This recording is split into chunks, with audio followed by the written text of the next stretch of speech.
मला आश्चर्य वाटतं की विरोधी पक्षनेता कोण याकरता त्यांना माहिती आहे की कोणीच विरोधी पक्षनेता होऊ शकत नाही, कारण कुणातरी पक्षाला 29 जागा लागतात. 29 जागा निवडून आल्याशिवाय विरोधी पक्ष नेता होऊ शकत नाही. तिघाकडे 29 नाही. आता महाविकास आघाडी म्हणून एक करता येते, त्यांची किती बेरीज झाली तरी विरोधी पक्षनेता करता येत नाही, कारण प्रत्येक पक्षाला आपापला इंडिपेंडंट रजिस्ट्रेशन आहे. निवडणूक आयोग जेव्हा मान्यता देतं तेव्हा इंडिपेंडंट पक्ष म्हणून त्यांनी मान्यता दिली आहे. आम्हाला इंडिपेंडंट मान्यता आहे, आम्ही महायुती केली आहे. त्यांनी महाविकास आघाडी करताना वेगवेगळे पक्ष आहे, सिंगल पक्ष 29 घेऊन येईल तरच विरोधी पक्षनेता होता येते. आता विरोधी पक्षनेता त्यांच्याकडे होता येत नाही. ये सवाल नाना पटोले कि आपके पास इतने सारे नंबर्स हैं, इतना ज्यादा आपको लोगों को समर्थन मिला, फिर भी सरकार क्यों बनाने? नाना पटोले ने ज्यादा समय उनके विधानसभा में कौन से भूतपूर्व कम है और क्यों कम हो गए? वो तो मुख्यमंत्री बनने वाले थे.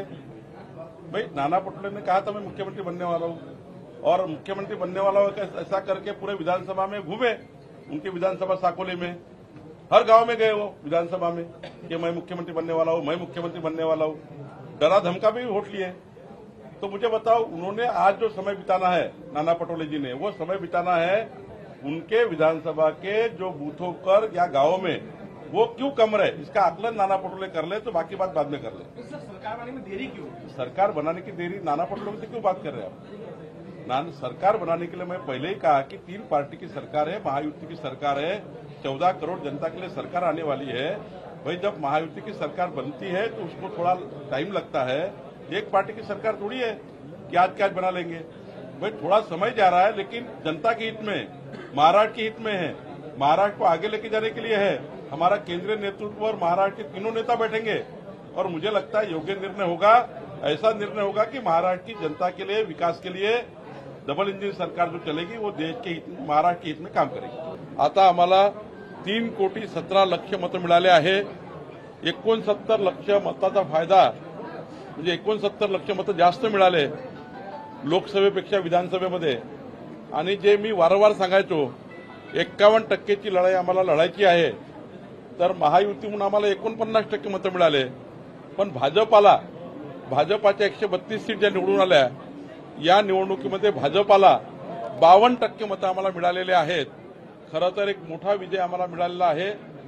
खरं या विजयातनं आम्हाला पुढे जायचं आहे आणि पुढच्या काळामध्ये येणाऱ्या स्थानिक स्वराज्य संस्थांच्या निवडणुकीमध्ये आमचे सर्व या ठिकाणी महानगरपालिका असतील, जिल्हा परिषद असतील, पंचायत समित्या असतील, नगरपालिका असतील, या निवडणुकीला सुद्धा आम्ही समोर जातोय.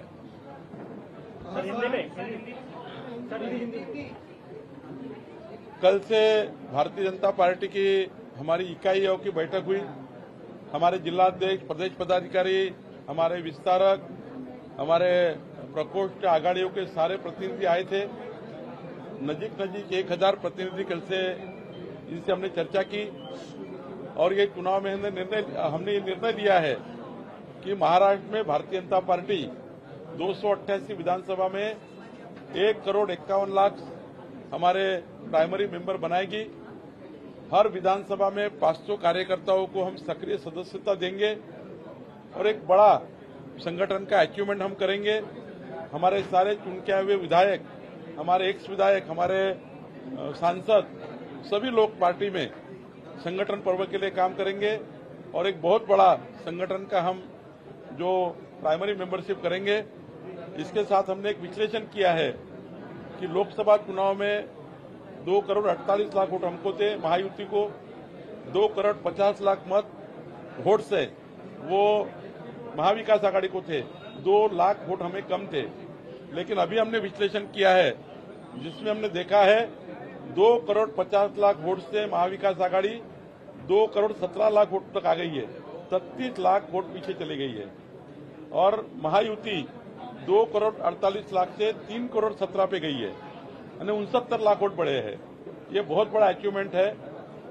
हमने 51% वोट की लड़ाई लड़ने की बात कही थी, तो महायुति करके हमको 49% वोट है और बीजेपी को 52% वोट है और महाविकास आघाड़ी 33% पर वापस चली गई है. इसका मतलब लोकसभा में जो झूठा कहा गया था, जनता ने झूठ को नकारा है. लोकसभा में जिस प्रकार से उन्होंने झूठी बातें कही थी जनता ने थोड़ा उनको साथ दे दिया था, लेकिन जनता ने समझ लिया है कि महाविकास आघाड़ी के लोग झूठा बता रहे थे, लोकसभा में मोदी जी के खिलाफ षड्यंत्र कर रहे थे। इसके लिए थोड़ा कंफ्यूजन जनता में हुआ था, फिर जनता और हमारे वोट्स वापस आ गए हैं और ये बहुत बड़ा अचीवमेंट महायुति के लिए है।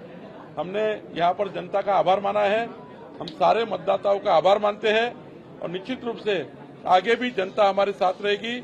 महायुति की सरकार बनेगी, डबल इंजन सरकार महाराष्ट्र के लिए काम करेगी और हम आगे भी और अच्छा विजय की ओर जाएंगे। सर, ईव्हीएम संदर्भात एक महत्वाची अपडेट होती, सर्वोच्च न्यायालयाने ईव्हीएम विरोधातली याचिका फेटाळलेली आहे। दुसरीकडे विरोधक ईव्हीएमला घेऊन आंदोलन करत असताना सर्वोच्च न्यायालयाने याचिका फेटाळलेली आहे ईव्हीएम संदर्भात। काय प्रतिक्रिया द्याल? कारण विरोधक सातत्याने ईव्हीएमवर संशय घोटाळेपणाचा कळस आहे। जेव्हा लोकसभेमध्ये 33 जिंकल्या, म्हणजे महाविकास आघाडी जिंकली, तेव्हा ईव्हीएम खराब नव्हती। आता तुम्ही हरले, तुमचे मतं कमी झाले, तुम्ही नाकारतेपणा, खोटारडेपणा तुमचा लोकांनी आता मान्य केला। म्हणजे लोकांनाही वाटलं की महाविकास आघाडीचे लोक खोटं बोलतात, म्हणून जनतेने त्यांची साथ सोडली आहे। खोटारडेपणाची साथ जनतेने सोडली आणि महायुतीच्या विकास कामाकडे लोकांनी लक्ष दिलं। डबल इंजिन सरकारच महाराष्ट्राचं भलं करू शकते, जनतेला वाटलं आणि म्हणून डबल इंजिन सरकारला मतं दिली आहेत, मोदींच्या नेतृत्वामध्ये मतं दिली आहेत। आणि त्यामुळे मला असं वाटतं की आता तरी महाविकास आघाडीच्या नेत्यांनी बोध घ्यावा। 33 लक्ष मतं कमी झाले महाविकास आघाडीचे, अजूनही सुधारत नाही आहे, अजूनही त्या ठिकाणी धडा घेत नाही आहे, अजूनही त्या ईव्हीएमला दोष देतात आहे, त्या मशीनला दोष देत आहे। खरं त्या ठिकाणी स्वीकारलं पाहिजे आणि पुढच्या काळात त्यांनी यासाठी विचार केला पाहिजे, विचारमंथन केलं पाहिजे। विचारमंथन करण्याऐवजी ईव्हीएमला दोष देत आहे, हे तर दुर्भाग्य आहे।